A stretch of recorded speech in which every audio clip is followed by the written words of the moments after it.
I'm going to tell you why the Detroit Lions cannot afford to start 1-3. And it has nothing to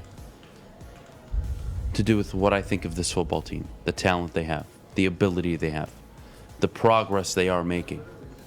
Has nothing to do with it.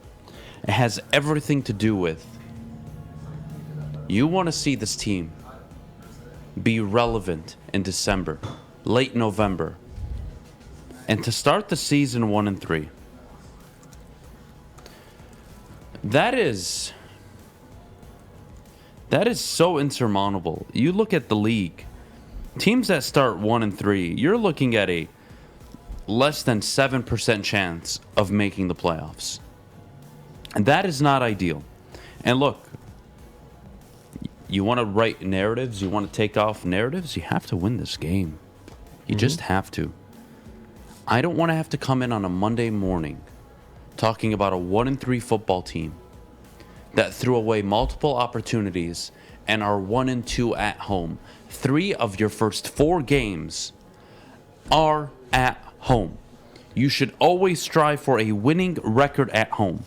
To have a losing record going into the bye week, potentially now facing 1-4, is not a good look on this coaching staff and the direction they're going in. And that, you guys know who I'm talking about. Dan Campbell. You can't afford 1-3 with a matchup in New England. We can laugh at their offense all we want. We know Bill's going to bring the defense. How is Ben Johnson going to handle that? How is this coaching staff going to prepare their team? Do I think 1-3 is the reality on Monday? No, I don't. I believe the Lions will win on Sunday. But you cannot afford it given you are preaching culture, changing things. You did the whole dust off on the pants. You promoted, we will not feed into the same old Lions narrative. Well, my friends, here is your first glimpse of it. The same old Lions people will show up Monday with pitchforks if you don't win. Remember that electric stadium you had filled on Sunday against Philly to start the year? That will be wiped clean by the time you return to home, I believe, against Miami on October 3rd. And then you have the Packers next week at home. It'll all be gone because by then you're either a 1-5, 2-5. I don't know what kind of football team you're going to be. Do not lose this game.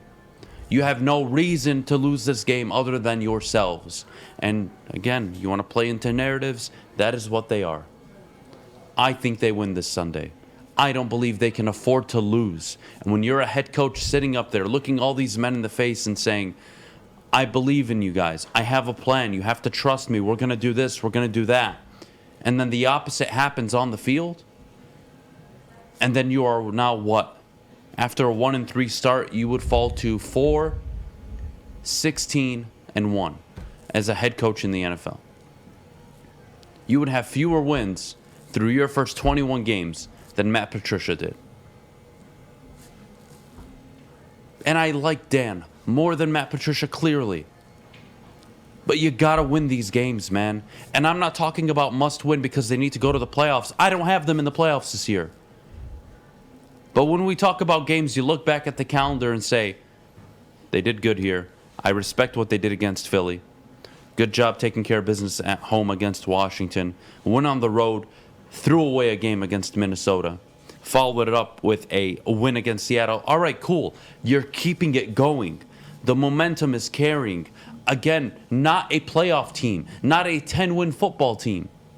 But you're going to be damn close to it. 7-10, 8-9, a game or two away. And you'll look back at the Minnesota loss and say, damn it, that was the game.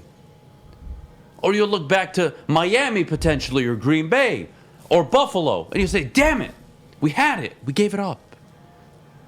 That's the team I expect you to be. I don't expect you to be a 3-4 win football team. That is unacceptable. And to go 1-3 through your first 4, you are on pace to be a 4-win football team. Right. And that is not a good thing.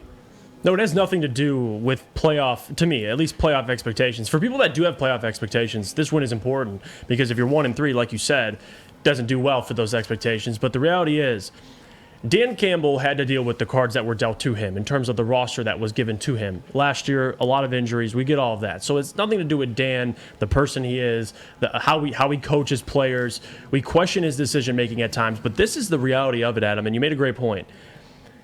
This is a game that, I'm not going to say the Lions, I still don't believe they're a 9-10 win football team. I had them at max 8. But the reality is the Seahawks are one of the only teams this season that you should beat. Like, no doubt, at least through the first 4 games. If you're going to talk about the Vikings, the Commanders, or the Eagles, the Seahawks are the most likely win. So go out and take care of business at home. If you lose to Seattle, that would put you at 1-2 at home through 4 games this season. 3 out of the first 4 games are at home. You win 1 of them. That's my concern against teams that are beatable. I get the Eagles. Okay, listen, the Eagles, we know how good the Eagles are. You beat the Commanders, you gave up 27 at the second half. Then you face the Seattle Seahawks. There is no chance. You cannot lose this game. And it's not more so about the playoffs. It's about building a culture, because how do you build culture? You got to win. And it starts by taking care of teams you can beat. The next 2 games, you go on the road to New England. You go on the road to Dallas. Even though they're backup quarterbacks, those games aren't going to be easy. And then you return back home for the Dolphins and Packers.